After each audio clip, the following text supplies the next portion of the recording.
Hello, কেমন আছো সবাই? চলে এসেছি আবার একটা নতুন ভিডিও নিয়ে। তোমরা অনেক দিন ধরেই রিকোয়েস্ট করছিলে যে দিদি মুকুটের পেছনে ট্রান্সপারেন্ট পেপারটা কিভাবে অ্যাটাচ করতে হয় সেটা দেখাতে।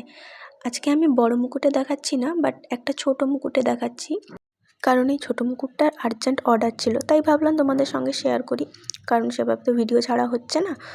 তো যাই হোক, দেখো, প্রথমে আমি একটা মাপ নিয়ে নিয়েছি ট্রান্সপারেন্ট পেপারটা মুকুটে বসিয়ে, তারপরে এটা কাঁচির সাহায্যে ভালোভাবে কেটে নিচ্ছি। কেটে নিয়ে এবার ফেভিকলের সাহায্যে বা তোমাদের কাছে যেই গ্লু থাকবে সেই গ্লুয়ের সাহায্যে ভালো করে মেজারমেন্ট ওয়াইজ চিটিয়ে দিতে হবে, তাহলেই রেডি হয়ে গেল ছোট্ট একটা কিউট মুকুট। তোমরা যদি অর্ডার দিতে চাও অবশ্যই আমার সঙ্গে যোগাযোগ করো।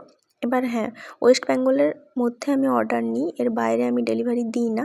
আগেও বলেছি, আবারও বলছি, আবারও যদি কিছু ডিটেলস লাগে তাহলে অবশ্যই আমাকে কমেন্টে জানিও। ভিডিও ভালো লাগলে চ্যানেলটা সাবস্ক্রাইব করে দিও। আজকের মতো টাটা।